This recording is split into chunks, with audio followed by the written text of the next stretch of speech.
Reka ndabaramutse nanabaha n'ikaze mwese banywanyi bacu mukurikira amakuru n'ibiganiro dushikiriza kuri ino mboneshakure yacu kandi yanyu ya ICTV. Turi kw'igenekerezo rya 8 z'ukwezi kwa kabiri umwaka w'ibihumbi 2023, turi kuwa gatatu. Tugiye kubashikiriza amakuru atandukanye ariko aravugwa. Hakaba hari inkuru y'umubabaro, inkuru iteye agahinda ngira ndabashikirize. Turaza kubabwira kubirabana n'aba bakenyezi babiri. Abo bakenyezi umwe akaba yitwa Aime Nshuti na Rehema Kaneza. Turaza kubabwira ivyabashikiye n'ayandi makuru menshi cane mwanyagejwe. Muraza kubikurikira muri ano makuru mu buryo bw'idonido ko wamaze gufyonda kuri subscribe. Reka hano mu makuru yacu tuyatangurire kubirabana n'abo bakenyezi babiri narimejeje kukubwira. Imyaka 5 irarumanye abakenyezi Aime Nshuti na Rehema Kaneza banyurujwe n'iperereza ry'u Burundi. Ubuzima bw'aba bakenyezi bumeze nk'incamake y'ibibazo biri mu karere k'ibihugu vyacu. Ubuhunzi, ibibazo vy'amoko, intambara z'urutavanako, agatotezo n'agacinyizo vyose vyabahuriyeko. Urugendo rutoroshe rw'ubuzima. Benshi bamuzi kw'izina ry'iritazirano rya Aime Nshuti. Hari n'abamuzi kw'izina rya Aisha muri Islamu. Ariko izina ry'ukuri yari Theodosie Ahishakiye. Yari yavukiye mu Rwanda mu 1982. Nyina yari umuhutukazi w'umurundikazi yahungiye mu Rwanda mu 1972. Theodosie yabuze nyina akiri muto, akurira mu miryango ya nyina. Aho hatereyeho intambara mu Rwanda, Theodosie yahungiye muri Zaire, ariko naho nyene intambara ntiyatevye kuhashika, asubira guhunga aja muri Tanzania. Mwikambi y'impunzi muri Tanzania niho yahuriye n'umukunzi, buca bashinga urugo rwabo mu mwaka w'ibihumbi 2000. Aho mwikambi y'impunzi muri Tanzania niho Aime Nshuti yamenyeye ko se yari umututsi w'umunyarwanda kandi ko yahitanywe niho nyabwoko mu 1994. Bwari ubwa mbere Aime Nshuti amenye ko ari umututsikazi mu gihe uwo bagira bubakane yari impunzi y'umuhutu. Ivyo ntivyababujije gushinga urugo rwabo, inyuma baca bimukira mu gihugu ca Benin. Urwo rugo rwavyaye abana babiri b'abahungu. Aime Nshuti naho yari yaramenye ko se yari umunyarwanda kandi ko yari afise base wabo mu Rwanda, ntiyigeze yemera gutora ibimuranga vyo mu Rwanda.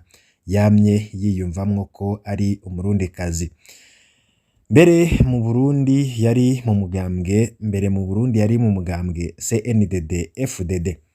Rehema Kaneza benshi bazi kw'izina rya Mama Aisha nawe nyene yavukiye mu Rwanda mu 1976 ahitwa i Nyanza.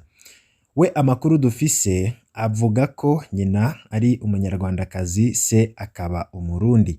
Rehema kubera yakuriye kandi akiga mu Rwanda yavuga cane ikinyarwanda ku buryo mu Burundi yarazwi nk'umunyarwandakazi.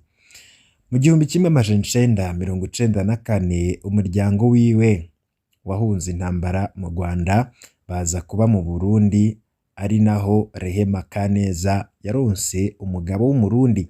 Rehema Kaneza yagiye asiga abana 6. Mu kazi kiwe akaba yarajejwe ibigega muri societe Praise ya Aime Nshuti. Umukenyezi w'inkerebutsi adasanzwe. Aho agereye muri Benin, Aime Nshuti yize ibijanye n'ubudandaji, abironkamwo urupapuro rw'umutsindo rwa master, yongera yiga ivyigwa vyo kuryohora umubiri bita esthétique. Muri 2011 Aime Nshuti n'umushingantahe wiwe barahungutse baza mu Burundi. umugabo abandanya akazi mu ma ONG, umukenyezi aja mu rudandaza.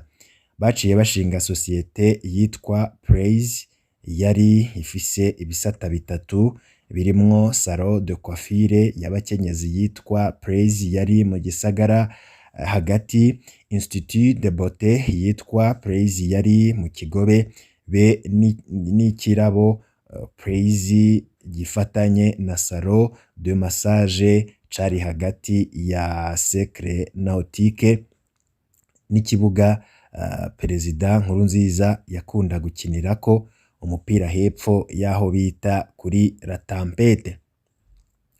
Ikirabo Praise cahurumbirwa cane na cane cane kubera imiziki ya karaoke yahatunganywa kenshi cane, bica bituma Nshuti agirirwa ishari ze abakeba bategura kumwangaza.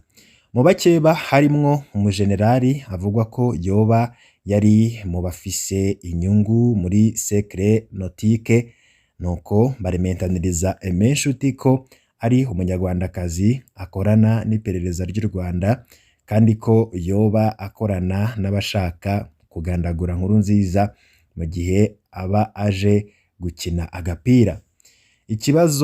Ikirabo Praise caciye cugaragwa ubutarariye n'agatwe yagakijije kubera yarazinanye na General Adolphe Nshimirimana. Mu bamubesheye haravuzwemwo ca gihangange c'umujenerali yakomeye cane mu butegetsi. Ivyo bintu vyarahombeje cane urugo rwa Nshuti, bituma Serugo aja gukorera mu mahanga. Mu nyuma Nshuti yavuye akorera mu masosiyete yandi menshi, amwe akaba umuyobozi wayo, ayandi akaba ayo yashinze wenyene. Ayo twashoboye kumenya ni nka Amazone yagurisha amapikipiki igoma muri RDC, Dragon Corporation yakora mu vyo gucukura ubutare no kubudandaza, hakaba hari n'irindi ryitwa HAG Investment, akaza n'iryitwa Magazine Icone yamenyekanisha ibidandazwa. Vy'ukuri uyu mukenyezi ntiyarasanzwe. Inyuruzwa rya Nshuti na Rehema Kaneza. Ku mugoroba wa 8 z'ukwezi kwa kabiri 2018 hafi isaha imwe n'igice z'ijoro, Nshuti na Rehema Kaneza bavuye mu gisagara ca Bujumbura ahari salon de coiffure Praise barataha berekeza mu Kigobe. Bari mu modoka voiture Toyota Arion IA 6273. Rwari urugendo rw'iminota 15 gusa, ariko imyaka 5 iraheze batarashika ku mihana yabo. Amakuru dufise muri ndondeza yemeza ko bahagaritswe mu nzira n'abakozi b'iperereza, babereka imitahe ibafata, babajana ku biro vy'iperereza hafi ya Katedrali Regina Mundi mw'Irohero. Iryo joro barahohotewe bikomeye nk'uko ayo makuru abivuga. Kuva ubwo nta gakuru kabo na ya modoka ya Nshuti ntiyigeze isubira kuboneka. Kw'igenekerezo rya 19 z'ukwezi kwa kabiri mu mwaka w'2018, igipolisi carahagaritse uwitwa Aimable Nduwimana kubera inyifato n'amajambo vyamuranze inyuma y'inyuruzwa rya Nshuti. Igihe Nshuti na Rehema Kaneza bava kuri Praise, basizeho Aimable Nduwimana, kandi no mu gatondo Aimable Nduwimana niwe yari yajanye Nshuti ku kazi. Bukeye Nshuti yaraye anyurujwe, Aimable Nduwimana yagiye kuba mu nzu kwa Nshuti, anabomora icumba ciwe akibamwo, yongera ategeka abana kubesha ko yarasanzwe abana na nyina wabo. Igipolisi caranaronse amajwi ya Nshuti ariko avuga ko dosiye yafashe Nshuti yavuye mu biro vya Perezida Nkurunziza. Uwundi yahatswe gufatwa uwo munsi ni umukozi w'iperereza akaba na muramu wa Aime Nshuti yitwa Eric Nkuyehasi, nawe nyene yumvikanye atera ubwoba umuryango wa Aime Nshuti ngo uhagarike amatohoza kubera ikibazo cafashe Aime Nshuti cari gikomeye. Kw'igenekerezo rya 20 z'ukwezi kwa kabiri 2018, Petero Nkurikiye yaratangaje ku maradiyo ko igipolisi catanguye amatohoza kandi ko uwikekwa ko afise uruhara mw'inyuruzwa rya Aime Nshuti yamaze gufatwa n'igipolisi. Uwo munsi nyene abivuga, umushikirizamanza mukuru wa Repubulika yatanze itegeko ryo kurekura Aimable Nduwimana. Amatohoza yose aba arahagaze. Kuva ubwo ntagacakira. Imbere yo kunyuruzwa, Aime Nshuti yari amaze iminsi afise ubwoba. Hari umugenzi wiwe yari yaganiriye amubwira bimwe vyamushikira ku kirabo yari afise iruhande ya Cercle Nautique, acamubwira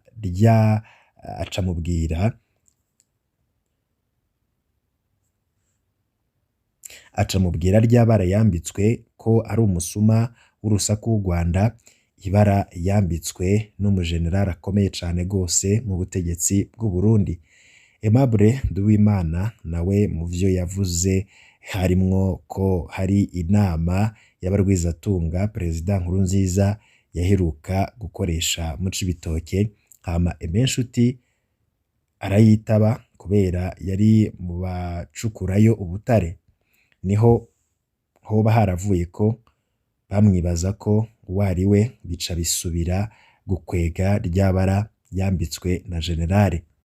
Uwamukijije ubwa mbere ariwe General Adolphe Nshimirimana ntiyari akiri muzima. Mu Kirundi bati inkire ntikira kabiri. Nuko Aime Nshuti na Rehema Kaneza baba baragiye. Aime Nshuti aba arazize ubwenegihugu bw'u Rwanda atari yarigeze yemera kwakira. Ninde azotanga umuco ku vyashikiye aba bakenyezi? Ninde azotunganiriza imiryango yabo? Ninde azohoza imfuvyi 8 basize? Birababaje kandi birateye agahinda.